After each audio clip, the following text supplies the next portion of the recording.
Hey everybody, John Gregory here from Theme Park Tribune, and you're looking out right now at Jambo House at Animal Kingdom Lodge, where I've stayed 2 nights on rented DVC points and wanted to give you a little quick tour of the room, starting out here on the balcony with this lovely pool view overlooking the Jambo House pool. So let's head on inside, show you the rest of the room here.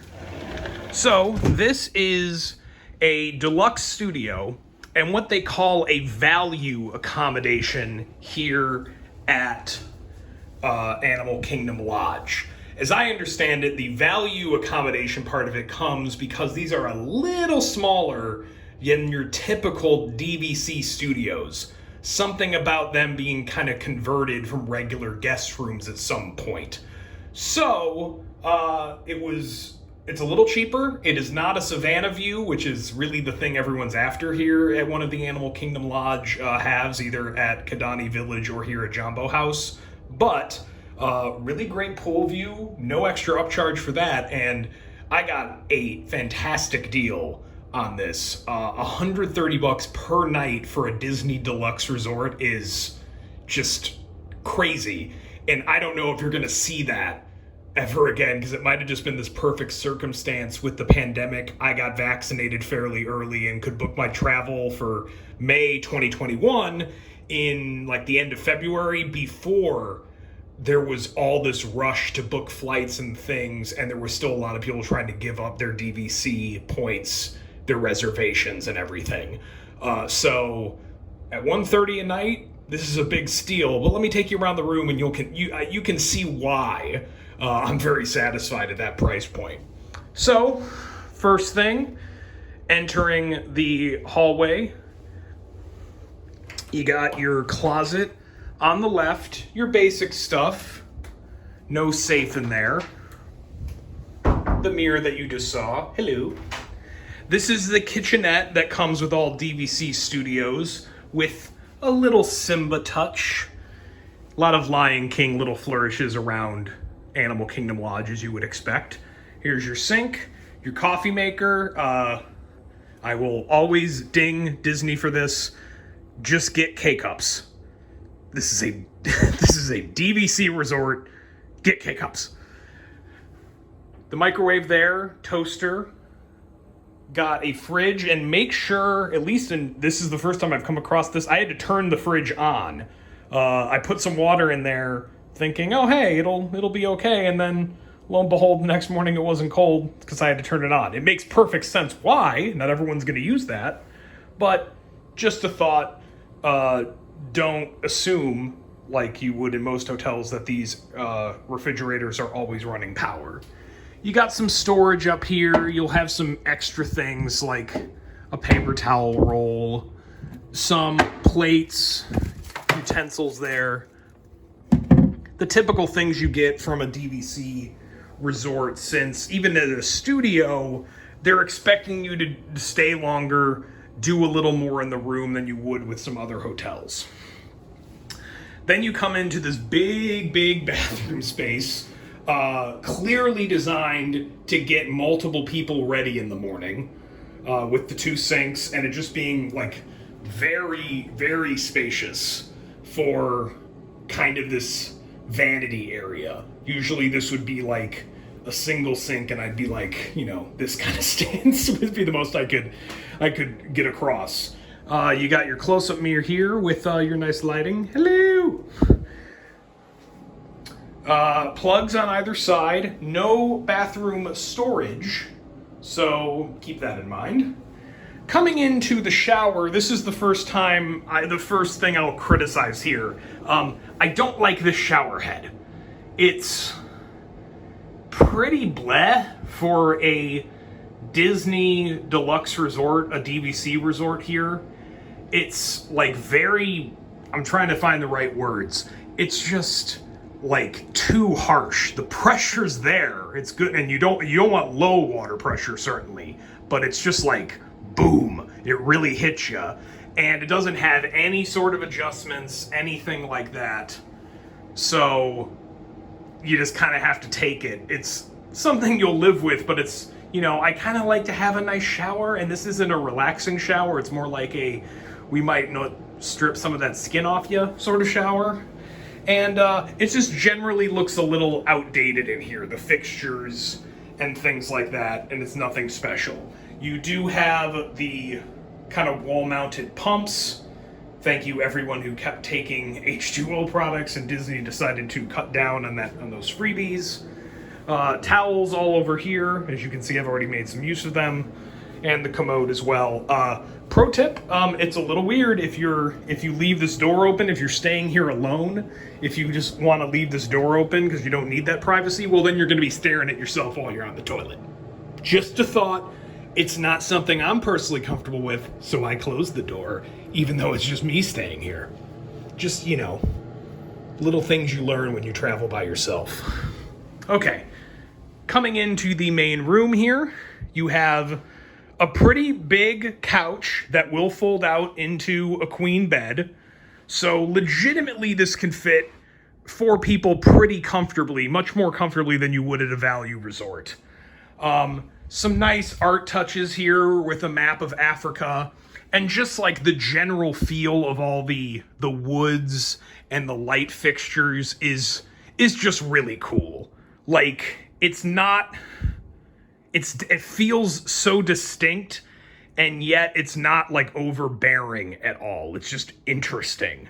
It's interesting to look at, and it's just something you don't see at any other Disney resort. This is a big old honking closet. Here's where your safe is. Hair dryer, along with some extras, and the place to hang everything, even though you do have some extra closet space back there in the entryway. Here's your TV console, or kind of like the TV and then the dresser with a lot of drawers, and again, these Animal Kingdom Lodge touches on them.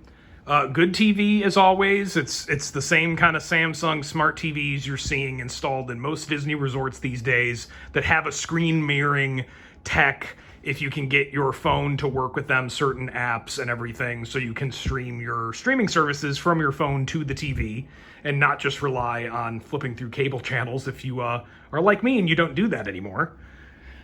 You do have some of the USB plugs up here on top of this dresser, and you do get a fair amount of dresser space here. And then more USB plugs over in the center console, next to the bed, and between the bed and the fold-out couch. You will note that, you know, if you have that bed out, you can still get out of here pretty easily. As you can see from the space there. One little weird thing is that the light switches for this room, the main room, are all centered right here. So you can turn on a light over there in the entryway when you come in the room, but if all of this is dark, all of this out here, you don't have one there, you gotta come here. A little weird. The bed, pretty comfortable, nothing superb. I'm not rushing home to buy this bed. As you can see, I also didn't bother to make it, but it is fairly comfortable. And the blackout curtains did very nicely in getting out any light. Another little kind of African touch above the bed and the headboard, always real nice. And then over here is your seating area, you know, just whatever you want to use it for, along with really what I think is like the best piece in this room is this mirror with these lights and the reptiles on the sides. It's so distinct to this resort. This resort has an identity, which is not going to be mixed up like the way where I stayed at Old Key West the other day, and then I passed by Caribbean Beach and I'm like, oh, these are like the same color palette. No, Animal Kingdom does not have that overlap with anyone else. And then you come out here and you get your nice balcony view, a true balcony that you can have, that you can really sit out on. It's not a Juliet balcony where you're faked out. 2 chairs provided out there, and a nice little pool view. So all in all, a really nice room for this money that I paid. I don't know if you'll be able to get this. because of the circumstances of booking DVC reservations in that window at early 2021 before travel demand really spiked.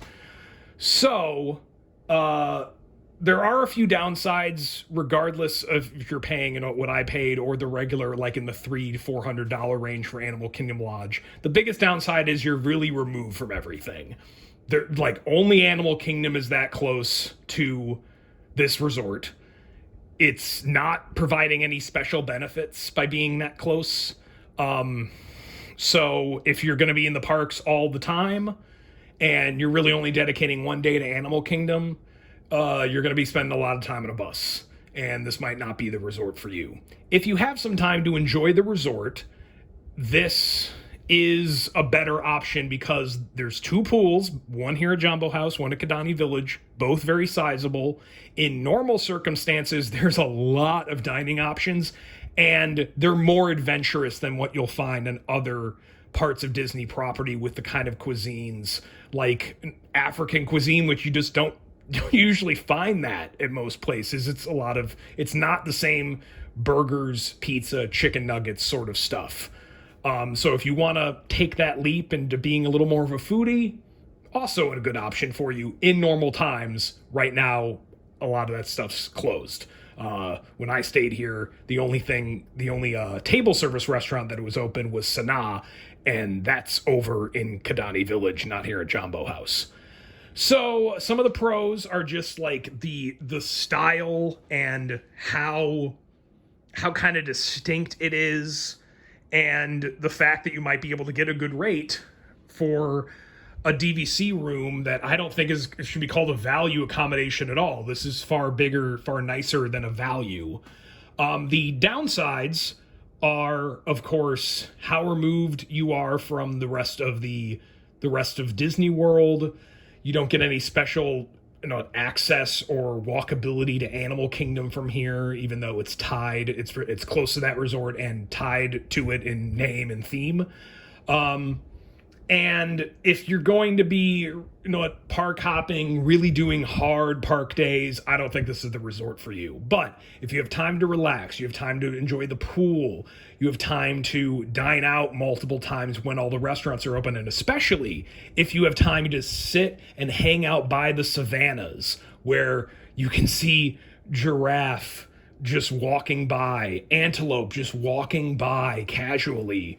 Even if you don't have a Savannah view room, there's nice, comfortable places to watch all of that happen. And it's just like that magic. It's that Disney magic, that something you're not going to find at other resorts outside of Walt Disney World. And that's what makes this worth it. So, in final summation, really good room, little too far removed from everything to make it worth it for the hardcore go, gotta hit all the parks, and that's the big focus of your trip. But a big plus for people who have some time to relax, want something a little different in terms of their food options, and really would like to just hang out and be able to watch animals either from the balcony of their hotel room or a few feet from it. So that's Animal Kingdom Lodge. Consider your options. Consider that, and consider what kind of Disney World guest you are when you're thinking about booking here.